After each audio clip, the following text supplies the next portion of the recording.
We were in the middle of our tournament when my friend John said he found a body in the bushes over there. I ran over there because I'm a healing monk to try and help, but obviously my magic wasn't strong enough because the dude's body was missing a head.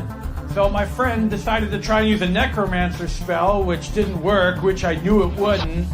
And apparently we contaminated the crime scene because that spell uses a lot of glitter. Your Honor, I object! And why is that, Mr. Reed? Because it's devastating to my case! I gotta tell you, you brightened my day, ma'am. All right? That's what the last guy said, and then he sued me.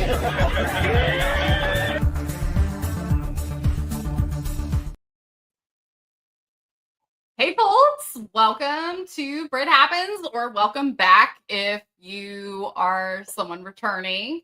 I'm super duper excited for today. Tonight is just so much more than a conversation. It's a cause, right? So I'm joined tonight by Aidan Kearney, better known to many of us as Dr. Turtleboy. Doctor is his preferred pronoun.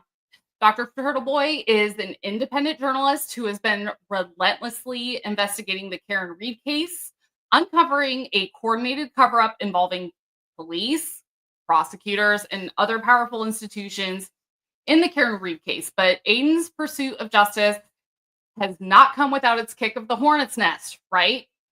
So Aidan, as many of you know, is facing criminal charges himself, facing 105 freaking years behind bars for, among other bogus, a perversion of the state's witness intimidation statute. So his charges have been proven to be politically driven and aimed at silencing a blogger who got too close to the truth. So, y'all, the link to the, what do you call it? The defense fund is linked in the chat. It's pinned in the chat. It's also in the show notes. So I'm going to go ahead and bring him up now. Please welcome Aidan Kearney, aka Dr. Turtleboy. Aidan, thanks so much for being here tonight. Thanks for having me. So I'd like to start off by thanking you for the way that your reporting has really opened up my eyes, among probably many, many others, to the malarkey that has seemed to see its way into prosecutorial conduct, right? I got so pissed about what has happened with Karen Reed. I felt like every 5 minutes I was saying, is this real life? But it really inspired me to start creating content. I had a little bit of a Twitter account. I had a little bit of a TikTok account, but I had never touched YouTube. And it was this, or it was blabbing to my husband about it every night, right? So you really did open my eyes. You really did open a lot of other people's eyes. So I just wanted to express my appreciation for, first of all the hard work you put into investigating this and getting the word out. Well, thank you. And thank you for having me on. And thank you for sharing the legal defense fundraiser, because I'm going to need it, I think. With the it's going to be a battle. I don't know how long this could go on, for years, like, so people don't realize, like, my charges are barring some unforeseen situation happening where, like, I mean, there's possibilities, I guess, that I won't count on happening. Like, for instance, Michael Morrissey could lose re-election, or a new district attorney could choose to drop the charges, or Judge Doolin could just say enough is enough, and decide that. Like, at our last hearing, we asked him to dismiss it because they haven't handed us the discovery that we are legally entitled to be handed. So, the odds of him actually doing that are pretty small, but, like, he could. So, like, eventually you would like to, and I'm very emboldened by a case that I'm looking into right now. It involves Michael Proctor. Sean Paul Ray's? No. Oh. It involves Michael Proctor. And there's a guy by the name of Miles King. He's charged with murder in Milton, Massachusetts, to Norfolk County. And Miles was arrested in 2021 for a shooting, and Michael Proctor was one of the lead detectives on that case. And Judge Doolin is now the judge in that case. They've had Kearney, they've had they've had all the same judges I've had, but Doolin is now the judge in this case. And what's happened is that basically his bond was $1 million, and then he couldn't afford that. And then it was down to he got reduced to 100,000. And then he's got this lawyer named Rosemary Scapiccio, who is one of the best. And she's actually she was my first call when I was first arrested, and she just had too many cases going on. But she also the woman who represented Sean Ellis in the Trial 4 documentary. But anyway, I studied Sean Ellis pretty closely, so yeah. And Rosemary's a hoss, but I'm not surprised that she was busy. So she's taking on this case with this guy, Miles. What the hell, Miles King? I think I have to look it up again. I forget his name. Something Miles. Anyway, I'm having a brain fire right now. But either way, I'm emboldened by this because Doolin just reduced his bail to $10,000, and he's out on bail right now. And it's kind of when you look at the facts of the case, it looks pretty overwhelming that this kid committed murder. He's a piece of shit, and he's out on bail right now. And Doolin's talking about the fact that Miles King, that's his name, the fact that Doolin reduced the bail to just $10,000, so he's able to he couldn't get out before. The bail was $1 million. He couldn't get out. And now it's 10,000 because he recognized that something is seriously amuck here. And tomorrow there's supposed to be a scheduled hearing in Judge Doolin's courtroom with where she has subpoenaed Adam Lally and who's the lead prosecutor in that case, and Michael Proctor to testify. So I don't know if they're actually going to. Adam Lally has an attorney. He has filed a motion to, quash the subpoena that he shouldn't have to testify. It's supposed to be at 9:00 tomorrow, so that could be interesting. But what they want to do, the government is trying to. They had some order, I don't know if it was Judge Krupp's order or what judge's order, that 30 days after Proctor, after the after the trial was over, that Proctor would all his iCloud messages would all be destroyed. So we're going to be looking into that tomorrow, whether or not they have that. So it should be interesting. Man, the Commonwealth really has no short of its common denominators, right? I mean, you just keep hearing the same names with all this shit. It's Proctor. We're hearing a lot about the Brian Walsh case as well, where, freaking Bukaki is involved. We've got so many of the same people who seem to be dipping their fingers into these pies. I mean, Tully as well. So I mean, I'm hoping for the best either way, but I certainly hope that one way or another the house gets cleaned up here and that you're not brought all the way to trial. Right now you're kind of in the dick measuring contest stage, right, of this, and where there's motions filed. I know that you definitely are not wanting to go all the way, because if it goes to trial, it's so expensive. It's such a pain.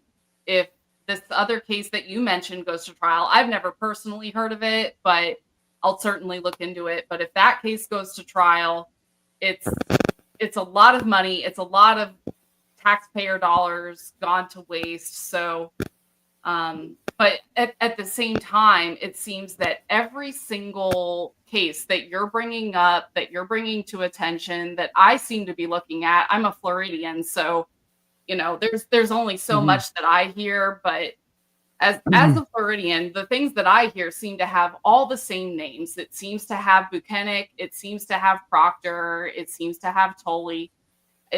It seems like there's just this little bit of a circle, right? Of people who are covering for each other, that they're either lazy or they are engaging in misconduct or they are completely incompetent. So I certainly hope that at the end of the day, whenever that happens, that these people are fully dealt, or that they, go away, that they're rehomed, that they find their way far away without a badge, without a gun. And I'm very pro police, but I would love to see a little more of, a level playing field as far as people being more confident with their justice system. So I would like to look into that case though that you mentioned. So now, as a Floridian, I've only been to Massachusetts a couple times. I've had the opportunity to meet you for maybe 2 minutes once or twice. I got to meet Meredith as well.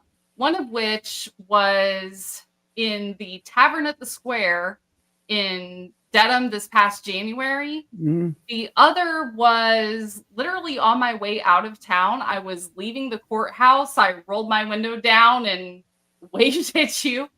But I was leaving the courthouse on my way to the airport. The other time was that dinner function. But you really, I would say, are not what the whack ass bitch by the name of Kate Pitas of the world would say that you are. What would you say right now to your critics? To my critics? Yeah, to your critics who claim that you are, just this rough around the edges person. Would you say that? I don't know. What would you say to those people if you just had a chance, if they were right in front of you? I mean, I wouldn't say anything to them. I don't want to waste time talking about critics and Kate Peter and naysayers. You know what I mean? I want to talk about my case, the facts. I don't give a fuck. I hate even putting any life into that. You know what I mean? Like, they shouldn't get any of our time.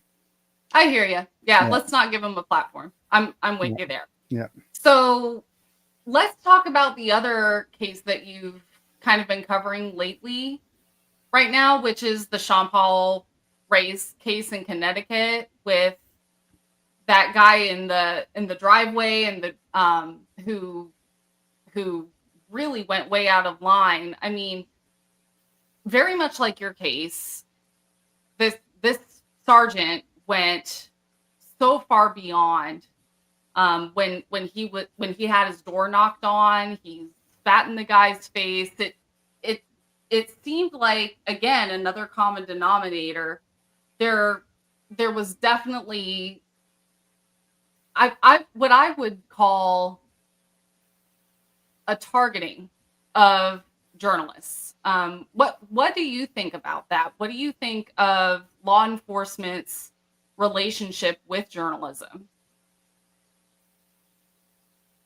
With Sean Paul Reyes? With journalists in general. I mean, with Sean Paul in general. Do you think that there's maybe a bit of a negative relationship between law enforcement and Well, yeah, they are. Sean Paul? Well, they arrested me. Yeah. I mean, that's not good. Yeah, they arrested him too.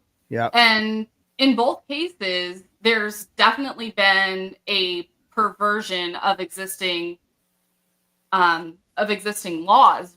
Wouldn't you think? With Massachusetts witness intimidation clause, there's definitely a perversion of it going on in my opinion, with the emotional harm portion of it. They just seem to be manipulating things to get the results that they're wanting out of it. Do you see that might be happening a little bit? That they're manipulating the emotional harm aspect of the law? Mm-hmm. Oh, well, yeah, of course. I mean, Massachusetts is the only state in the country that has an emotional harm aspect of their witness intimidation statute, and so which we contend is unconstitutional, and they have decided to exploit that, and basically every single person who I'm charged with intimidating, not one of them is alleging that I'm like threatening physical harm on them. All of them are alleging that I'm making them various forms of upset, and that this has caused them to be sad or fearful, or, you know, things. I don't know. Like, they're all just complaining that they can't go to the grocery store and people are mean to them and blah, blah, blah. And so, yeah, I mean, you're allowed to make people upset in the United States of America. So definitely they're exploiting it for sure. I agree with you. And I see such a level of hypocrisy here, because the same people who on social media are claiming to be these tough guys, last two I'd fuck with the, you know, super tough looking photo, are crying to law enforcement and saying, oh, he made me feel scared and made me feel sad. It's just the most two-faced thing. For sure. What was the question? Oh, I wasn't asking. I was just okay. commenting. It's just, they just seem so two-faced to me. They're running and crying to law enforcement saying, oh, he hurt my feelings. But, you know, on social media, they're Mr. Tough Guy. They're, you know, making these poses of the last two I'd fuck with in the comments of on their social media. Yeah, you're huge hypocrites. They're not so tough when they get in front of the federal, when they get in front of the grand jury and they're telling them that Turtleboy makes me sad, for sure. Yeah. So, as far as your case goes right now, the last thing that I saw was a comment left by Judge Doolin to Bettero's letter, saying something along the lines of, file something official. This letter is not a motion. Let me get involved. So what did you take from what Doolin said about that, about Bettero's letter? We need to file a motion. Exactly what he said. That I don't, you know, I mean, the trolls took it one way, as they're sick of the Bettero letters, but you know, I leave that up to my attorneys. To tell you the truth, I haven't really taken it one way or the other. So because I don't know how any of this stuff works. You know, this is why you have lawyers, so that they can, you know, take care of stuff like that. Sure. And judges prefer for lawyers to handle as much amongst themselves as possible, right? Beforehand, before going to a judge and filing a motion. Yeah, I mean, that's what Bettero says, that the whole purpose of these is to basically formally tell Robert Cosgrove that we need all this stuff, that this is a problem. Here's what, you know, because he inherited this case from Camello, and that, like, they need to do this without asking the judge to, like, get involved. Like, it's like, so, but they file it with the court. I think they file it with the court just because they have to. Because it's like an official correspondence, but apparently, I don't know. I guess Doolin said that he wants it filed in the form of motions. So I guess that's what we're gonna have to do then. Do you think his eyes might have really been opened as far as the level of bogus that Mello, that Tully, that Cosgrove have really stooped to here? Is this a new low that they stooped to? Well, do you think that not only might it be a new low, but do you think that maybe Doolin is really having his eyes opened here, that he might be seeing how bad it is and possibly dismiss the case soon?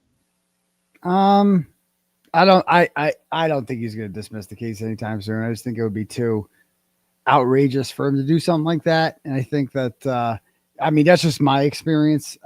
He could have dismissed it a while ago when we filed the motion to dismiss. He did dismiss 6 of them.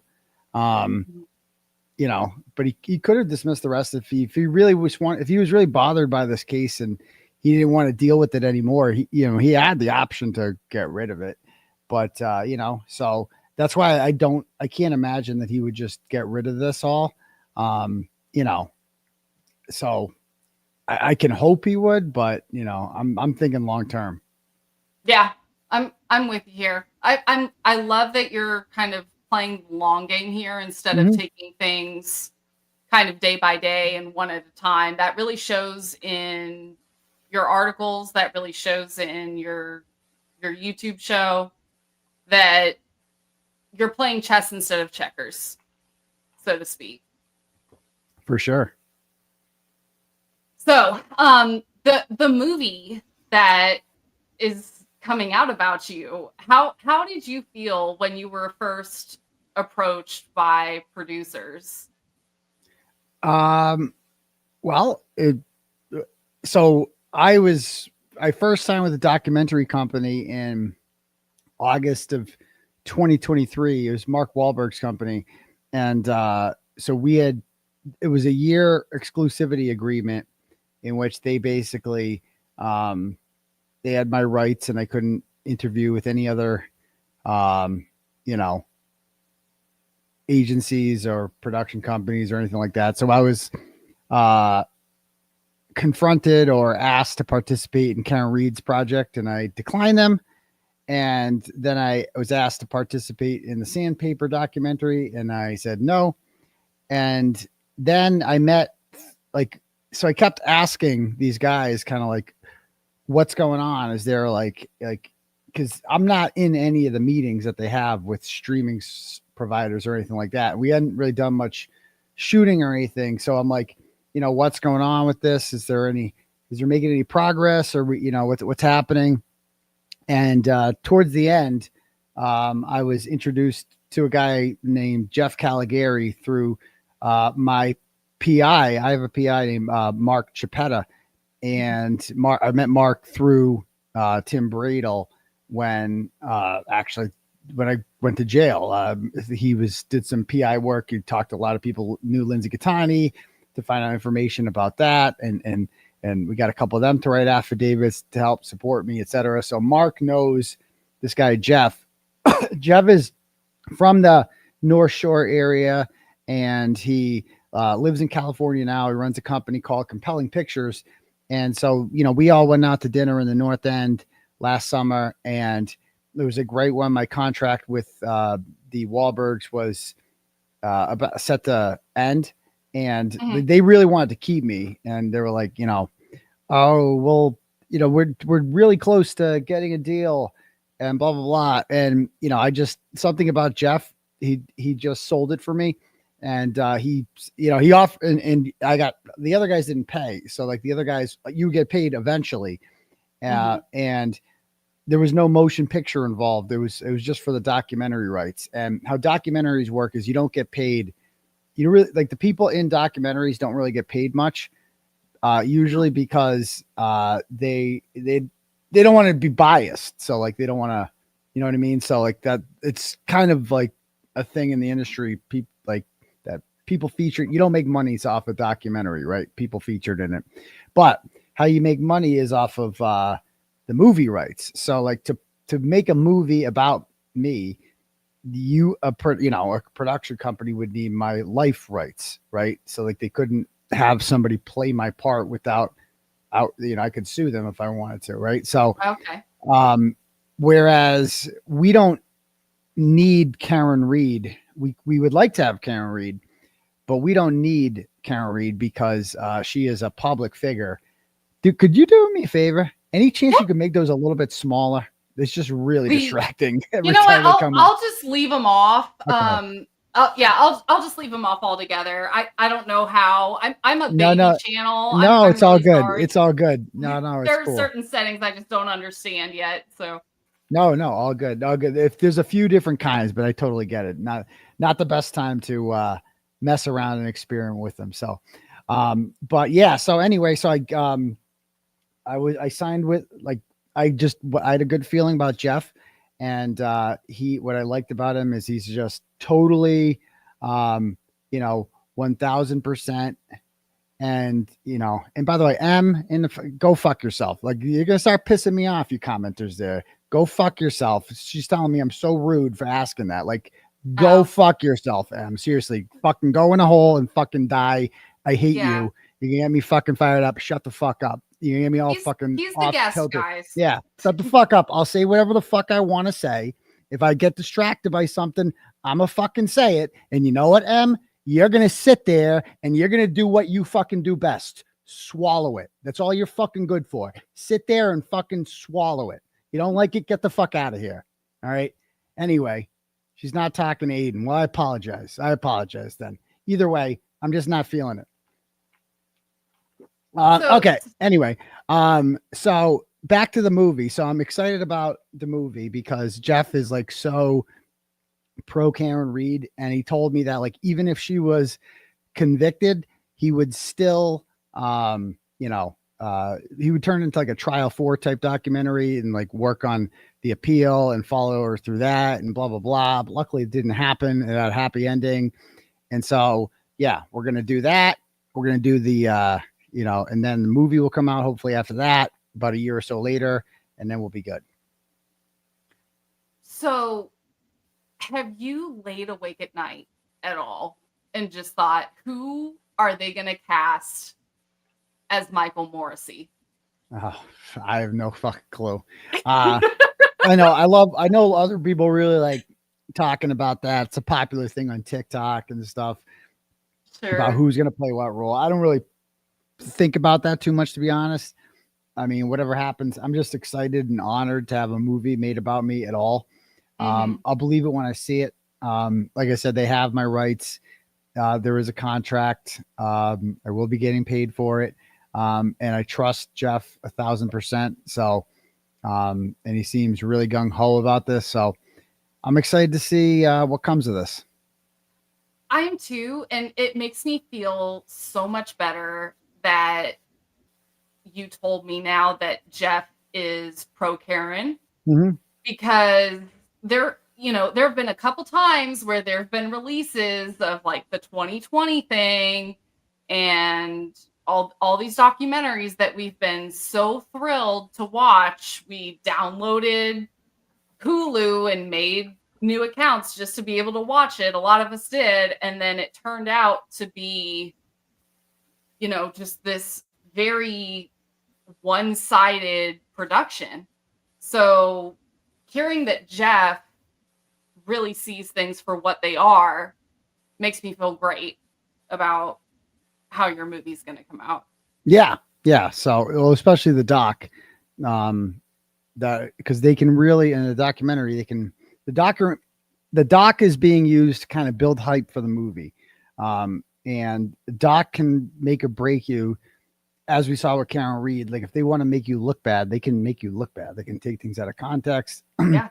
They can put whatever spin on it that they want. And I know that like a lot of people outside of the courthouse were interviewed by our people. They did interviews with them. And he's working right now to try to,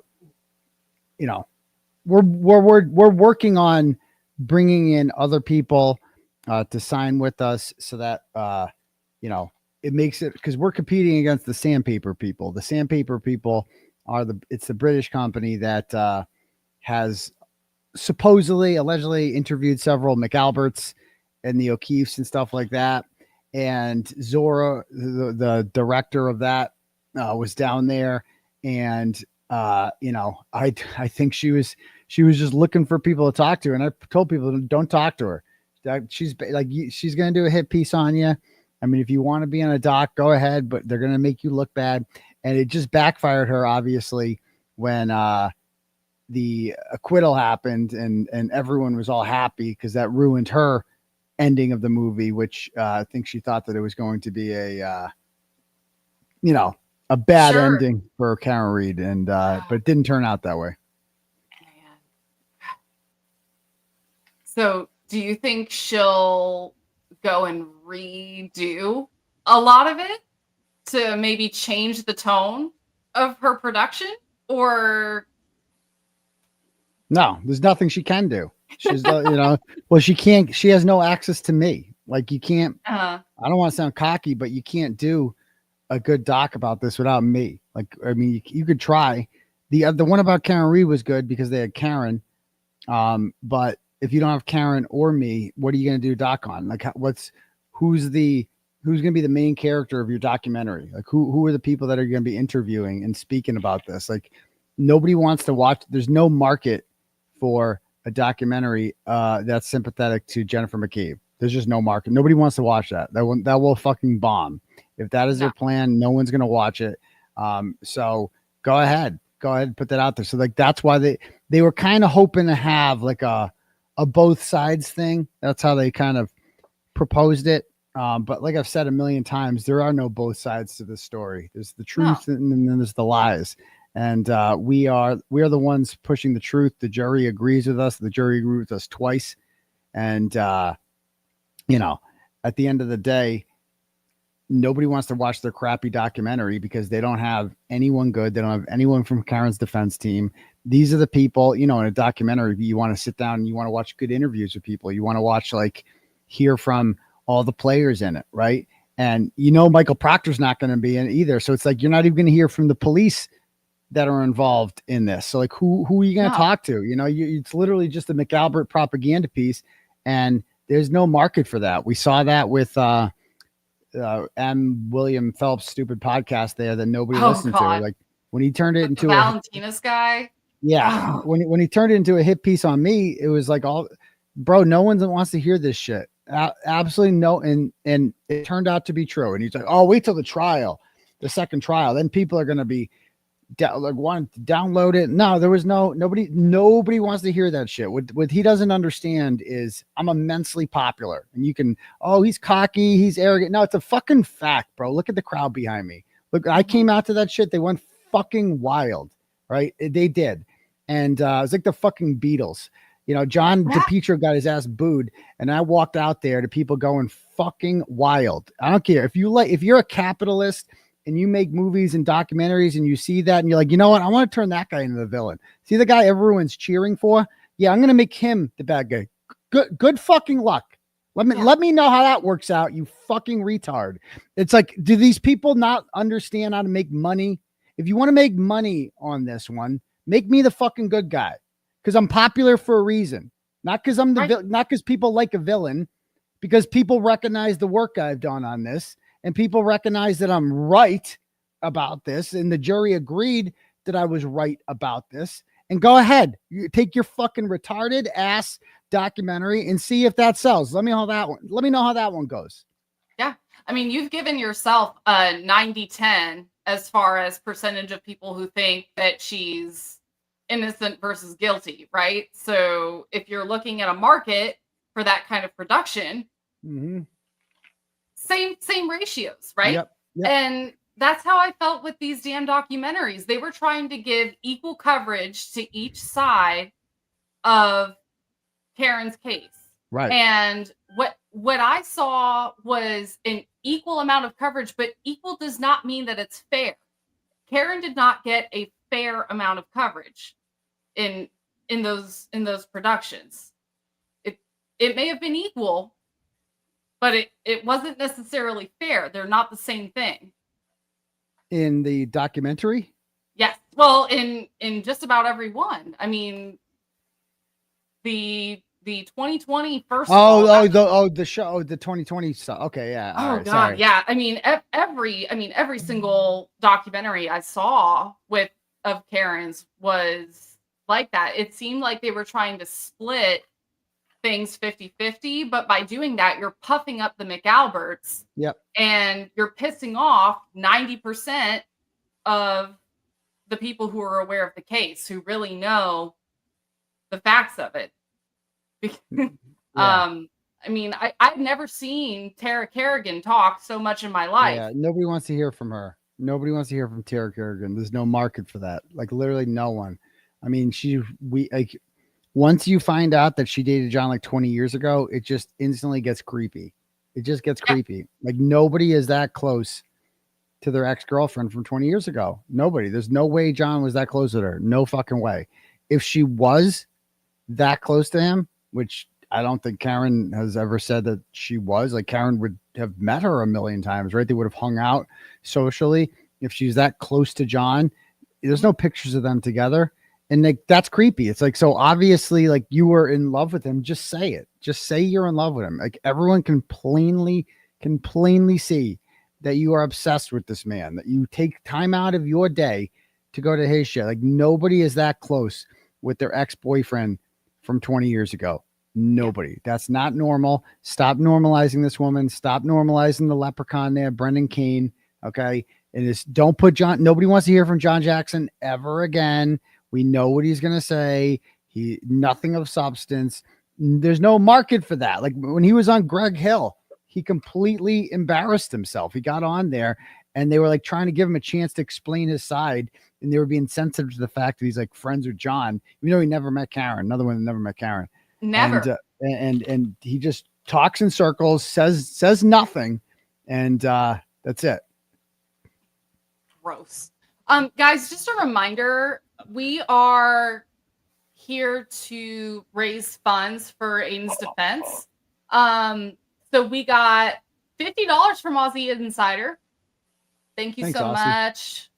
Yeah, I mean, we've gotten a lot in the past. I mean, we've been here, about 40 minutes? So thank you to all who have donated. Most of them have been anonymous, but the link to Aidan's Defense Fund is in the chat. And if you're watching on replay, it is also in the show notes. So it's a Give, Send, Go link. Please follow it. If you are a fan of the Constitution and a fan of free speech, please show up. This is the time to do that. You can also go to JohnDePietroShow.com. That will also take you there. You bought the domain? I didn't. Buy it? Someone did. So it's been redirected to that. So JohnDePietroShow.com will bring you to my fundraiser. That makes me so happy. Yes. That's beautiful. I don't know if you know who Romy is on Twitter. I've had conversations with her. She's in the chat a lot. She's a big supporter, and I appreciate her. She bought out. Oh man, I'm trying to remember. I believe it was the domain. Oh, it was for Plevin's book.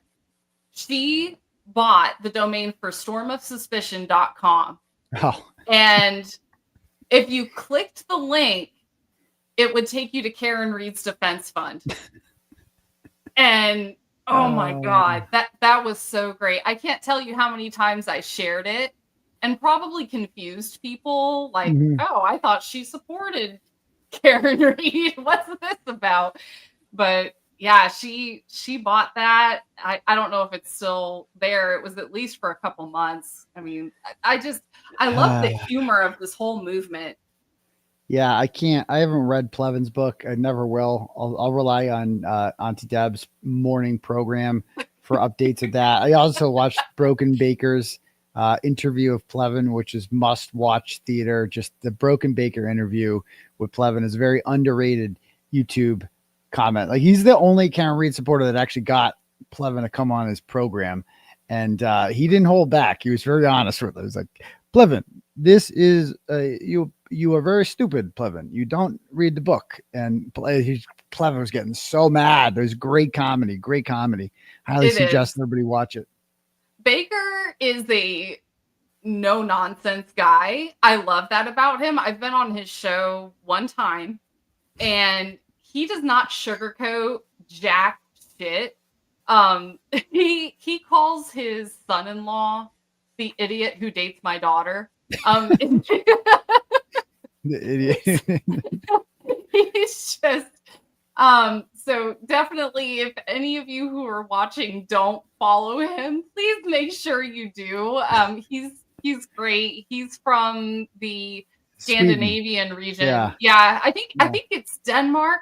Oh, I thought it was Sweden. Denmark. All right. Sweden. I thought so. All right. Could be wrong. We'll see who's right after this. I'm gonna message him later. But he's just very to the point, and I could not think of a better person to have had a debate like that with Plevin. you know, then again, Plevin would have found a way to embarrass himself with or without that interview anyway. Yeah. I feel like he just walks into his own traps a lot of the time. Plevin does. I mean, he's just insane. Like his whole conspiracy theory about, like, I still can't believe that their response to the federal investigation was that Josh Levy is the bad guy and he needs to be investigated. Like they said that with the straight face. They still say that with the straight face, that Josh Levy should be investigated for launching an investigation into an investigation that was clearly filled with holes and had glaring weaknesses. And just because he didn't have indictments at the end of it, that somehow he is culpable for something, like for what, I don't know, like he did his job. Not all grand juries end in an indictment. And they say that, well, why hasn't he come out and issued a statement saying that these people are innocent? Maybe he doesn't believe that. Has it ever occurred to any of them that maybe he doesn't believe that they are actually innocent? Maybe he believes that these people killed John O'Keefe because, you know, they hired Arca, who said that Karen Reed didn't do it. And yet John is dead. So someone killed him. And and we're not, you don't have to be a brain surgeon to do the math. Like, so it wasn't Karen. So who else could it be? And then there's a house right there, and there's a bunch of drunken big men in that house and a dog, and he's got dog bites. And so it's like common sense tells you what happened here to John O'Keefe. And I just, like it's to suggest that Josh Levy is somehow corrupt because he looked into that, what we could all see with our eyes, is just wild. And, you know, like you said, you were surprised that they said that with a straight face. I'm kind of not surprised, because those are the same people who looked at the arm of John O'Keefe and said that a car somehow hit his arm hard enough to cause fatal damage to his body. But magically, it was not enough force to cause so much as a bruise. I mean, how is it enough force simultaneously to bust that taillight, but not enough force? Well, in fairness, they say that they never said the taillight killed him. They said that the hard as a rock ground killed him. That was Hank's. Yeah, that's right. Hank really pushed the ground was hard as a rock theory. And he even hired a weatherman who would testify that the ground was as hard as a rock. And apparently it just didn't matter because, Dr. La Posada just laughed at that. And she said, no, he hit his head on a rigid surface and something with granular patterns. She could even identify the patterns in the injury in the back of his head. And she could see by looking at them exactly what it came from. He didn't die from hypothermia. He had no frostbite. Like, how do they explain any of that? They can't. And, at the end of the day, if Karen didn't do it, someone else did. And they can pretend that Karen did it all they want. But the fact of the matter is that the killers are still out there, and something needs to be done about that. And it's quite literally Josh Levy and the federal government's job to look into that if the state law enforcement won't do that. So to suggest that it's somehow criminal or a conspiracy for Josh Levy to do his job is just like peak retardation. There's no other way to describe it. Like, just, you should laugh at these people. You should point at them. You should make fun of them. All the things that we were taught not to do in elementary school to other people, right? Just disregard it all. It's okay to laugh at these people. It's okay to mock them because they're evil and they're stupid and they're not serious people. Like, we're taught that stuff in elementary school because you're dealing with other kids, right? Like, you shouldn't be mean to other kids. But once you become an adult and you meet somebody or you hear from somebody as retarded as Plevin, it's okay to point and laugh at him. And it's okay to point and laugh. Like, it's okay to be like, you're a fucking retard.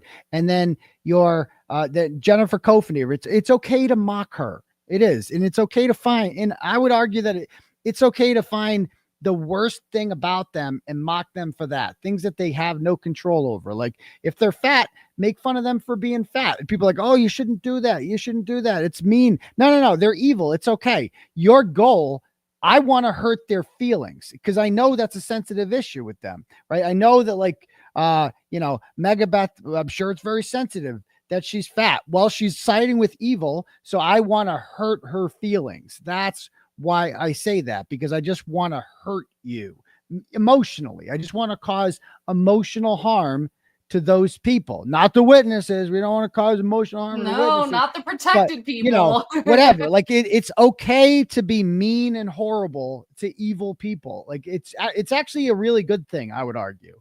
So we should be more mean to them. We're not mean enough. We're too nice to them. I'm so sick of hearing people from my side say, oh, we went too far with the Gemma Casey thing. Motherfucker, she murdered a guy. She murdered a fucking guy, and you're worried about a lacrosse game. Oh no, there's children around. Motherfucker, she murdered someone. She murdered someone. The fucking police should be going and arresting her at the lacrosse game. That's what should be going on. You're worried about me making things uncomfortable? The SWAT team should be in here right now, taking all of them down. Give me a fucking break. 1,000%. 1,000%. So you mentioned Dr. La Posada, and you mentioned the ridge, with the granular edge. So what that reminded me of is that Nick Rocco, over the past few weeks, has posted a lot of videos from Karen Reed's defense team doing a lot of their own independent research of 34 Fairview. So what we've seen is a walkthrough of the basement since it was renovated, which was like this fucking cheap plywood. It wasn't even all matching. It was this different material every 10 feet, right? And then you had the garage, which had a very strange, now I'm not saying that it was blood, but it was definitely an unusual looking dark reddish stain on the side there. So what I want to know is, would you say that you're a garage guy or a basement guy? I still think, I still think it happened in the basement. I think you got blood in the garage. I don't know. Yeah, me too. They covered up the basement. They didn't cover up the garage. But, because there has to be a way to explain the phone going up and down 3 flights of stairs. It's a big thing. Like that's what puts them in the house, is the phone going up and down 3 flights of stairs. But the garage also, like, that would also give plausible deniability to like Sarah Levinson and Julie Nagel. Like there's a world in which John gets killed inside the garage and that not everybody in the house knows about it. You know what I mean? Like, cause he would never have had to enter the house if he went right into the garage, because the garage has a separate door from the house. So like they are not connected. To go from, if you park inside the garage to go into the house, you have to go back basically outside onto the porch. So it doesn't like connect like most houses have a garage that connects directly to the inside of the house. 34 Fairview doesn't have that. So there is a world in which the people inside the house would not know what happened inside the garage. But I don't know. I think they put his body in the garage. I definitely think his body and this phone especially were definitely in the garage, but I'm not convinced that he wasn't killed in the basement. Okay. So maybe at most some combination of both. Then. Yeah, and it's pronounced garage. So, get it right, please. Get it right. I tried so hard. So I was Auntie Bev for Halloween this past year, which, I'm sure not a lot of people could take one look at me in Florida and know exactly who I was supposed to be. But I went all out. I got the robe, the wig, all that. And I rehearsed the Massachusetts accent for weeks. And I still couldn't get it. I could never be an actress. If I ever were, sure as shit couldn't be someone from Massachusetts. So. Yeah.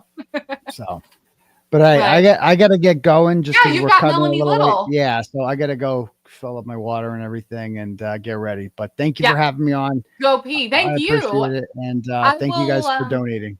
Oh, absolutely. Yeah. And I will let you know. I'll total it up on the defense fund page for you later. So all right. Thank you very much.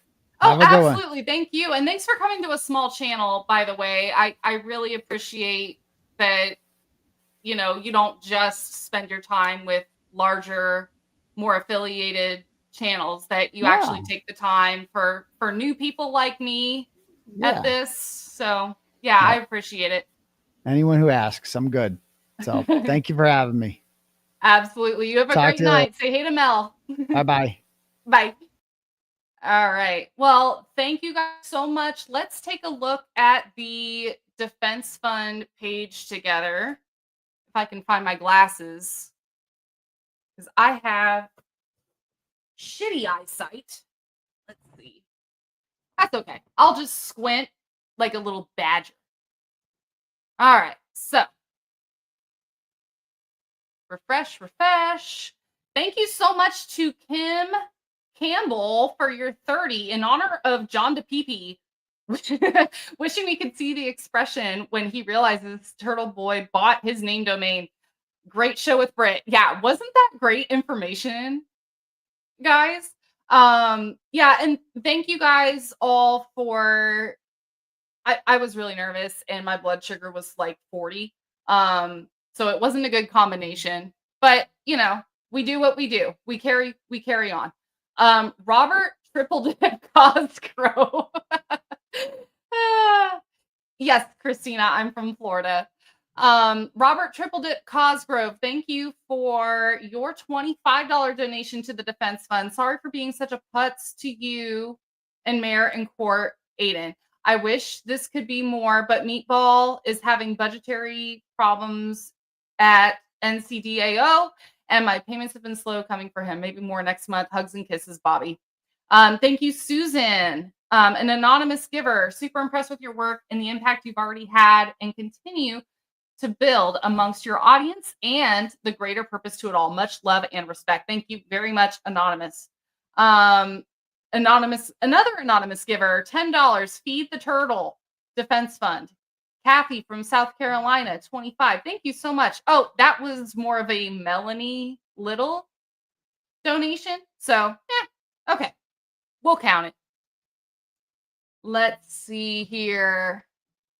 We've got Callie twins, Jess and Jen. Thank you, Britt, for bringing on Turtleboy. We need this man. So we all have to come together and support him now. A to the men. An anonymous giver, $10. Thank you so much. Saw you on Britt's show. Anonymous giver, thank you so much for the $5. Good luck. Britt Happens stream. Woody, thank you for the $500. Okay. Hell fucking yeah, guys. Thank you so much, Woody. We appreciate you. That was very, very generous. What is happening with my mouse? Okay, here we go. Carrie, thank you, ma'am. Carrie is a great friend of mine. If you do not follow her on Twitter, she is a brilliant legal mind. She's a paralegal. She's some kind of legal analyst. She has the best insights. So if you guys have not followed her on Twitter, her Twitter name is CarrieCherry75. She says journalism is not a crime. Iris Poorface should be. Brit Happens. Thank you so much, Carrie. And Aussie Insider, thank you so much. Proceeds from our live stream super chats. Okay, well, okay, that's from Aussie's fundraiser that she had with Aidan the other night. If you guys did not watch that interview, it is available on her stream. I threw my phone because it was beeping at me because my blood sugar is low. So I have not been able to total it up, but I will go back in and count all this later.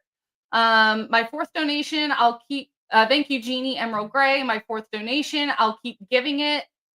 That I can't every week till you are safe and sound, Aidan. Thank you, Anonymous Giver, for your 10. Keep doing you, free TV. Anonymous Giver, thank you for your 50.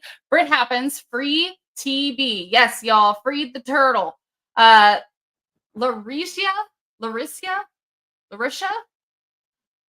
You're going to have to forgive me on the pronunciation. Thank you, Miss Harris, for your $30. Sherry P, thank you for the 20. Songbits Laura, thank you so much for your $20 donation.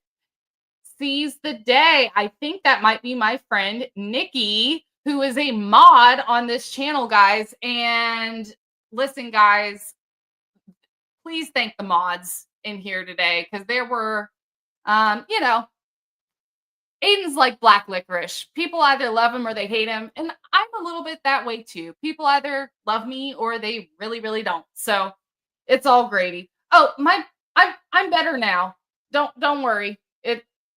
It definitely, you know, it's better now. I made a coffee right before we started. I just didn't want to be late.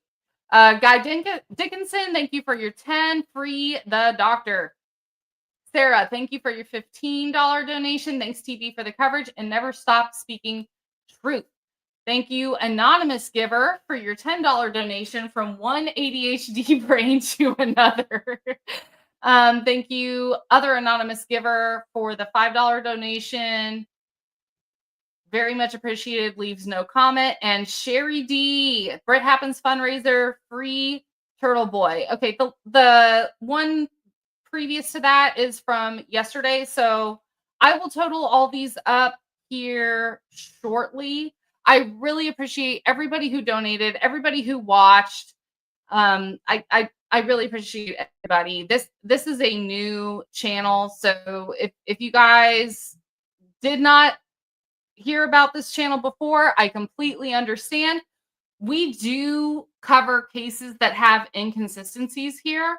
So if you're interested in that kind of stuff, things like Karen Reed, things like Aidan Kearney's case, things like Ashley Bedifield's case, please go ahead and subscribe. And if not, then we'll just see you again the next time Aidan joins the show. So I'm going to go ahead and get out of here, guys. I've got to cook dinner, but you guys enjoy your time with Melanie Little. Aidan is hopping on to that stream now. So please watch him on there as well. And Aidan does have an upcoming hearing on the 13th of August, which is, I believe, a Monday, but let's double check that. Nope, I was really wrong. It's a Wednesday. So Wednesday, August 13th, Aidan does have another hearing. We will cover that on this channel. And I hope to see you guys then. So you guys have a fantastic night. I'm going to go ahead and get out of here. Peace, love, and butt dials to all of you. Y'all take care.